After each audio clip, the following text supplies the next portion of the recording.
गुरु पूर्णिमा का समस्त शिष्यों को विशेष आशीर्वाद। और मैं तुम्हारे जीवन में हर समय उपस्थित हूँ।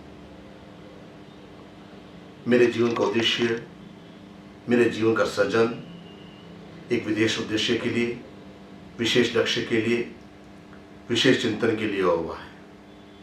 यह कोई आकस्मिक या सामान्य घटना नहीं है। यह एक कालखंड की एक विशिष्ट उपलब्धि है, एक विशिष्ट प्रवाह है, जिसके सामने एक लक्ष्य, एक चिंतन, एक प्रवाह है, एक योग्यता है। और आज से ही समस्त शिष्य अपने अंदर भीतर एक उतरने की क्रिया करें कि जिसके माध्यम से, क्योंकि गुरु को पहचानने के लिए शिष्य बनना आवश्यक होता है। शिष्य बनकर ही गुरु को प्राप्त किया जा सकता है, गुरु की क्रियाओं का आत्मसात किया जा सकता है, गुरु को पहचाना जा सकता है।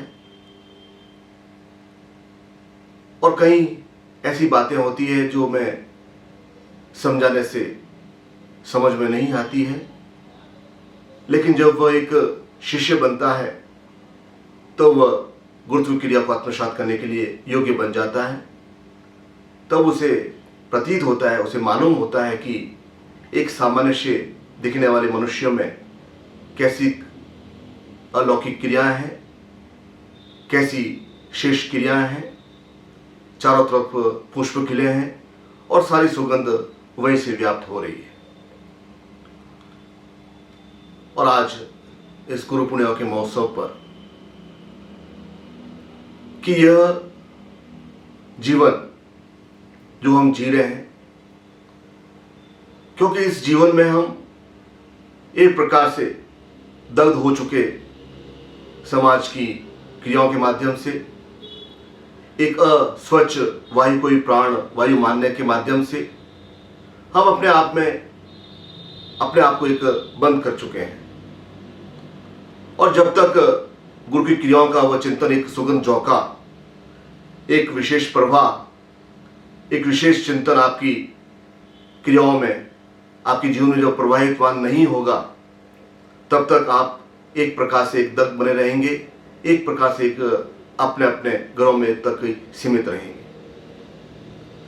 तो गुरु के प्रवाह के माध्यम से, क्योंकि वो एक सुगंध का झोंका है, एक श्रेष्ठ बयार है, एक श्रेष्ठ बहार है, जिसके माध्यम से आपके जीवन का प्रत्येक क्षण सार्थक हो सके, पुलकित हो सके, आपके चेहरे पे एक विशेष आनंद प्राप्त हो सके, और यह शिष्य बनकर प्राप्त किया जा सकता है।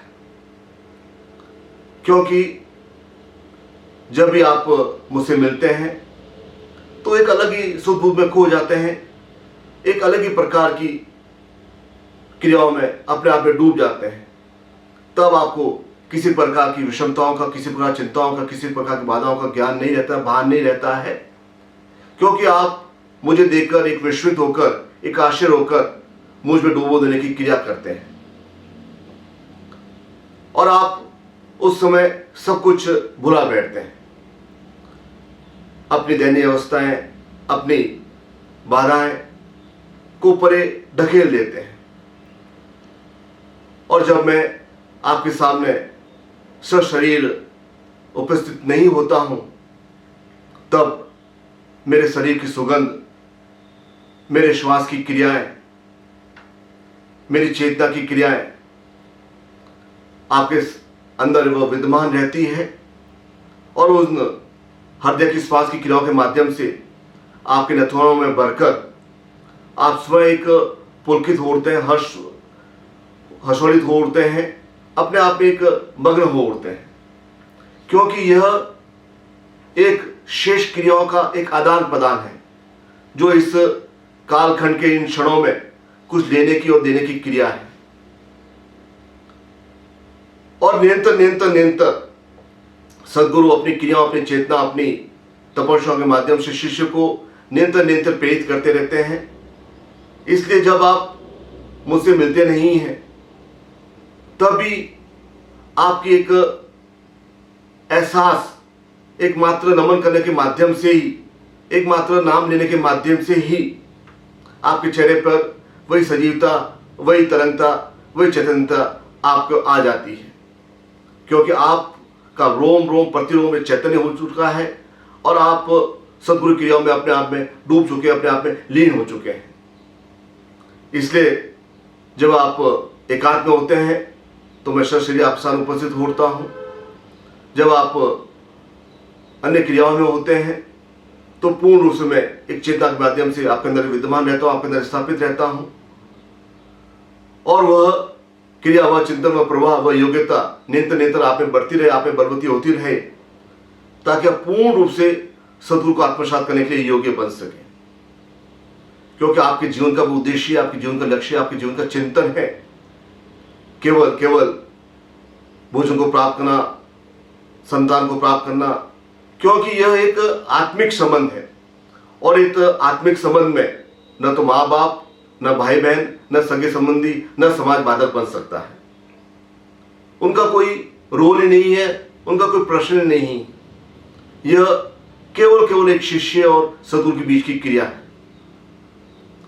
इसलिए अपने आप में एक सजीव बने, चैतन्य बने, ज्ञानवान बने, पूर्ण बने, क्योंकि आपका जन्म भी एक श्रेष्ठता को प्राप्त करने के लिए हुआ है, पूर्णता को प्राप्त करने के लिए, ब्रह्म को एकाकार करने के लिए हुआ है, उस ब्रह्म में सरोवर होने के लिए किया है, हुआ है, उस पूर्णता को प्राप्त करने के लिए आपका जन्म हुआ है। तो सद्गुरु एक गुरु, एक माध्यम है, उस पगडंडी का एक, उस श्रेष्ठ मार्ग का एक विशेष चिंतन है, जिसके सहारे पर चलकर, जिसके साथ बैठने से, जिसका उठे बैठने से हम उस क्रिया को प्राप्त कर सकते हैं, जो उपनिषद सार है, जो ब्रह्म एकाकार होने की क्रिया है। सद्गुरु एक माध्यम है जीवन की उस श्रेष्ठ यात्राओं को पूर्ण करने के लिए, लेकिन आवश्यकता है पूर्ण रूप से चैतन्य होने की, पूर्ण रूप से जागृत होने की, पूर्ण रूप से अपना हाथ कसकर पकड़ लेने की, गुरु को अपना हाथ कसकर पकड़ देने की, क्योंकि वे ही इस जीवन में पूर्णता को प्राप्त कराने में सक्षम और सहायक हो सकते हैं। बाकी सारे जो साथ वाले हैं वह आगे चढ़ते करते हैं और मड़बड़ जाके समाप्त हो जाते हैं, लेकिन गुरु की क्रिया, गुरु की चिंतन अंतरंग चलती रहती है और वह उस शेष शिष्य को पूर्ण तक दिला तक ही वह विश्राम करती है। और जिसे हम ढो रहे हैं एक बोझ के समान, उसमें कोई वो तो एक जीवन है, एक सामान्य से जीवन है। ऐसा जीवन हजारों लाखों लोगों के पास है, लेकिन वह अपनी लाश एक कंधे पर लाद कर जोड़े जा रहे हैं, जिनके जीवन कोई उपयोगिता नहीं, जिनकी कोई तपस्या नहीं, जिनकी कोई ध्यान नहीं, कोई सिद्धि नहीं, कोई ज्ञान नहीं, कोई गुरुत्व की क्रिया नहीं। इसलिए गुरु पूर्णिमा का यह महोत्सव, गुरु पूर्णिमा का यह ज्ञान अपने आप में एक श्रेष्ठ दिवस, किस दिवस पर शिष्य अपने अंदर उस जागृति को ला सके, पहचाने क्रिया कर सके, सद्गुरु को प्राप्त करने की क्रिया कर सके, उनका कसकर हाथ पकड़ सके, क्योंकि यह संबंध आज का संबंध नहीं, कहीं के जन्मों का संबंध है। इसलिए जो एक बार जुड़ता है वह पूर्ण रूप से जुड़ जाता है, चाहे कितनी बाधाएं, कितनी भी परेशानियां आए, कितनी पीड़ा आए, वह जुड़ा का जुड़ा रहता है, क्योंकि उसके आत्मचेतना से वह जुड़ा है, उस ज्ञान के माध्यम से जुड़ा है।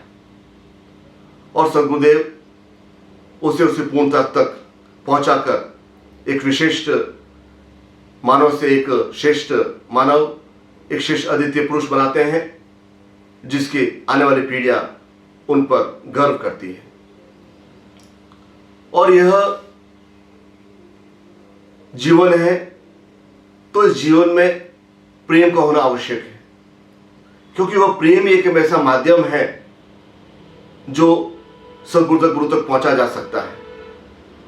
प्रेम में ही ऐसी सार्थकता आती है, जिसके जीवन में प्रेम नहीं है वह जीवन एक नष्टप्राय जीवन है। प्रेम के माध्यम से ही हम अपने जीवन में सद्गुरु क्रियाओं को प्राप्त कर सकते हैं। इसलिए सद्गुरु का जीवन में आना, ताकि एक सही दिशा निर्देश प्राप्त हो सके, एक जीवन की यथार्थ का परिचय हमें प्राप्त हो सके, एक जीवन का उद्देश्य हमें प्राप्त हो सके, जीवन का नित्य लक्ष्य हमें प्राप्त हो सके। और इसका एक आधार बनता है, इसका बेस बनता है प्रेम। इसलिए जब भी शिष्य एक प्रेम में होता है तब सदगुरु कहीं भी हो, चाहे हम कोई भी पुस्तक पढ़ रहे हो तो उसके अक्षरों के सामने सदगुरु की उपस्थिति आ जाती है, उनका एहसास आ जाता है। कहीं भी बैठे हो, जैसे ही वे प्रवचन करके लौटते हैं, चाहे उनका शरीर नहीं है उस समय, लेकिन उनकी चेतना, उनकी क्रिया, उनकी दिव्यता हमारे रोम रोम में रस बस जाती है और हम प्रफुल्लित और आनंदित हो उठते हैं। और इन आंखों से एक प्रेम के माध्यम से एक अशुभ धारा बहने लगती है। और वही जब हम आंखें खोलते हैं और सदगुरु देखते नहीं हैं तो उन्हीं आंखों में एक तड़प, एक कशिश, एक विरह की अश्रु के माध्यम से धारा बैठती है, उड़ती है। इसका तात्पर्य है कि हम प्रत्येक क्रिया में सदगुरु के चरणों में अपने आप में लीन है, अपने आप में एक सर्वस्व त्याग करने के लिए हम अपने आप में प्रस्तुत हैं। यह शिष्य की सबसे बड़ी एक परम अवस्था होती है, जब हर समय, हर क्रिया में, हर चिंतन में उसे सदगुरु की प्राप्ति होते रहे, हर समय सदगुरु के स्वरूप से प्राप्त होता रहे। और जब भी लौटते हैं, मिलते हैं, तो उनको देखते ही पुनः वह अश्रु की धारा बहने लगती है, पुनः वह क्रिया होने लगती है। और यह मिलने बिछुड़ने की क्रिया जीवन में निरंतर निरंतर चलती रहती है। और इस क्रिया में, क्योंकि यह आतुरता, यह एक बेताबी, यह एक प्रेम का प्रतीक है, इसलिए जितना अधिक शिष्य प्रेम में होगा उतना अधिक प्राप्त करेगा। जितना अधिक शिष्य अपने जीवन में प्रेम में डूबा रहेगा उसे उतना अधिक ही साधना, तपस्या, योग्यता प्राप्त होगी, क्योंकि प्रेम के माध्यम से ही प्राप्त किया जाता है सब कुछ। इसलिए अब कसकर हाथ पकड़ना है, पूरा हाथ, पूरा जीवन सौंप देना है, सब कुछ आत्मसात करने की योग्यता प्राप्त करनी है। इधर उधर हाथ छुड़ाकर भटकना नहीं है, इधर उधर हाथ छुड़ाकर अपने जीवन को बर्बाद नहीं करना है, अपने जीवन में भ्रमित नहीं होना है, कसकर हाथ पकड़ना है। और यह जीवन की यात्रा हमारे आनंद हो सके, हम एक शीर्षक से जीवन को प्राप्त कर सकते हैं, हम पूर्णता को प्राप्त कर सकें, हम उस आनंद को अपने जीवन में प्राप्त कर सकें, ताकि हमारे जीवन में पुनः उस सांस्कृतिक, उस श्रेष्ठता की, उस गुरु शिष्य की परंपरा हमारे जीवन में प्राप्त हो सके। इसलिए मैं कहता हूं कि मैं तुमसे अलग नहीं हूं। तुम अपनी सारी चिंताएं, बाधाएं मुझ पर छोड़ दो। तुम अपने जीवन में आराम से मस्ती के साथ झूमो, मस्ती के साथ नाचो, मस्ती के साथ गाओ, क्योंकि मैं सही समय पर तुम्हारा हाथ पकड़ लूंगा। और तुम्हारे इस नृत्य से केवल तुम्हारा परिवार नृत्य में नहीं हो रहा है, संपूर्ण विश्व नृत्यमान हो रहा है, गुनगुनाहट पूरे ब्रह्मांड में गुनगुनाहट हो रही है। पूरे तुम्हारी जीवनता में एक श्रेष्ठता तुम्हें गुनगुनाहट के माध्यम से तुम्हें प्राप्त हो रही है। और केवल आवश्यकता है पूर्ण रूप से समर्पित होने की, पूर्ण रूप से अपना हाथ मुझे सौंपने की। फिर तुम्हारे अंदर किसी प्रकार का कोई अकड़ नहीं रहे, किसी प्रकार का तुम्हारे अंदर कोई चालाकी न रहे। जिस प्रकार से समुद्र, सरिता समुद्र को आवाज देता है, जिस प्रकार से संगीत, स्वर रस को प्रदान करते हैं, इसी प्रकार से मैं तुम्हें आवाज दे रहा हूं मुझ में आत्मसात होने के लिए, मुझ में पूर्ण रूप से डूब जाने के लिए, मुझे अपनी क्रियाओं में एक आलिंगन होने के माध्यम से, क्योंकि मेरे जीवन का लक्ष्य, उद्देश्य यही है तुम्हें पूर्णता तक पहुंचाने के लिए। क्योंकि मैं एक जीवन जागृत, सक्षम, श्रेष्ठ सद्गुरु हूं।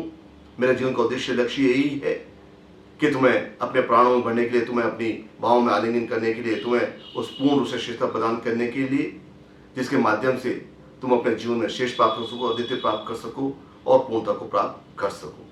और मुझे विश्वास है कि जिस प्रकार से सुगंध हवा में विलीन हो जाती है, जिस प्रकार से संगीत हवा में और अधिक रसमय बन जाता है, इसी प्रकार से तुम मेरे जीवन में, मेरे प्राणों में, मेरी धड़कनों में पूर्ण रूप से समाहित हो सकोगे। क्योंकि मैं हर समय तुम्हारे साथ हूँ, हर समय तुम्हारे सामने उपस्थित हूँ। जीवन के प्रत्येक क्षण में मैं तुम्हारे साथ हूँ। मेरी उपस्थिति तुम्हारे जीवन में हर समय है। और मैं अपने समस्त साधकों शिष्यों को इस गुरु पूर्णिमा के महोत्सव पर ये आशीर्वाद प्रदान करता हूँ कि वे जीवन में श्रेष्ठता को प्राप्त करें, पूर्णता को प्राप्त करें, दिव्यता को प्राप्त करें। उनके जीवन में सर्वमंगल हो, उनके जीवन में भौतिक और आध्यात्मिक उन्नति प्राप्त हो, वे पूर्णता प्राप्त कर सकें और अपने जीवन का समस्त भार श्री गुरु चरणों में अपने आप में प्रस्तुत कर सकें। इसी के साथ मैं आपको हृदय से आशीर्वाद प्रदान करता हूँ और आपके जीवन की मंगल कामना करता हूँ।